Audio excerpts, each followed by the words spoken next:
बताया, हमने वो दर्शकों को सबसे पहले बताया। हमारे साथ कुछ खास मेहमान जुड़ रहे हैं चर्चा करने के लिए। बीजेपी से प्रवक्ता आलोक अवस्थी हमारे साथ चर्चा करने के लिए जुड़ रहे हैं, और डॉक्टर अजीज खान समाजवादी पार्टी के प्रवक्ता हमारे साथ जुड़ रहे हैं, अमित गुरु कांग्रेस के प्रवक्ता हैं, और राज बहादुर सिंह वरिष्ठ पत्रकार हमारे साथ जुड़ रहे हैं। सबसे पहले हम आएंगे अमित गुरु जी के पास, कांग्रेस के प्रवक्ता है। अमित गुरु जी, जितिन प्रसाद गए जब पोलिंग बूथ पर तो इस तरह की बात निकलकर सामने आई कि उनकी बहन का वोट डाल दिया गया है, पोस्टल बैलेट से वोट पहले ही पड़ चुका है, और इस तरह के गंभीर आरोप आयोग को संज्ञान में लेना चाहिए। कांग्रेस क्या कहती है? देखिए, ये बहुत ही निराशाजनक स्थिति है और चुनाव आयोग के ऊपर ये बहुत बड़ा दाग है। वोटिंग से पहले ही अगर कैंडिडेट वोटर्स बूथ पे पहुंचते हैं उससे पहले ये कहा जाता है कि पोस्टल वोटर से वोटिंग हो गई है, तो ये तो और भी दुर्भाग्यपूर्ण हो जाता है। निश्चित तौर पे चुनाव आयोग के ऊपर एक ये सवाल उठ रहा है और ऐसी चीज़ें, ऐसी व्यवस्थाएं नहीं होनी चाहिए।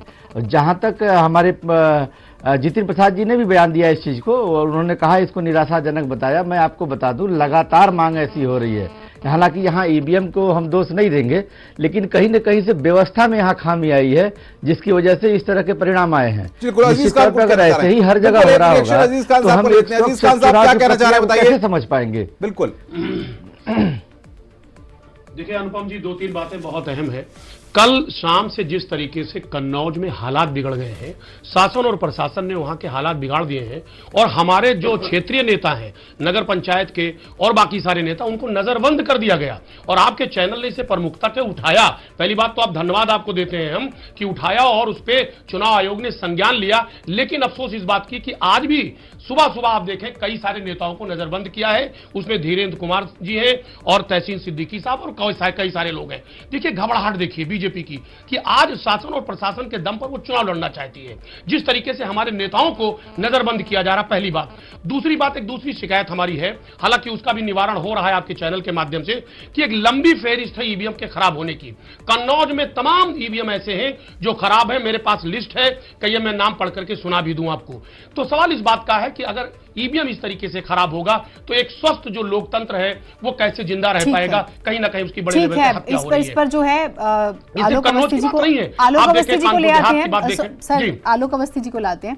आलोक जी, इस पर भी जवाब दीजिएगा। दूसरी बात ये कि जो हम इन 13 सीटों की बात करते हैं, दलित, मुस्लिम्स और यादव, इस स्पेशली यहाँ पर जो, और यहाँ पर ये माना जा रहा है कि जो बीजेपी की सोशल इंजीनियरिंग है उसका टेस्ट होना है, और क्योंकि एसपी बीएसपी अब साथ में आ गए हैं, कितनी बड़ी चुनौती अब मान रहे हैं?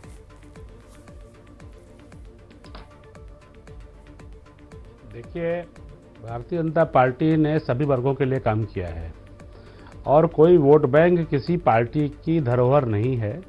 जो जनता में उनके बीच जाएगा उनके लिए काम करेगा। जैसे हमने गरीबों को घर दिया है, उनको सुविधा बिजली दी है, उनके यहाँ घर में सड़क पहुंचाई है, उनके वो बात सर, फसल खरीदने के लिए कोई भी पार्टी प्रत्याशी सभी वर्ग आता है, उसमें हमने कोई छाट के नहीं दिया। क्लियर हो जाती है उस चीज में, तो हमें पढ़ना ही नहीं है। जब आप प्रत्याशी डिक्लेयर करते हैं तो आइडियोलॉजी किसी भी पार्टी की, स्पेसिफिक बीजेपी नहीं, कांग्रेस नहीं, वो सबका क्लियर हो जाता है। मुझे याद दीजिए, मैं बात पूरी कर लूं अपनी।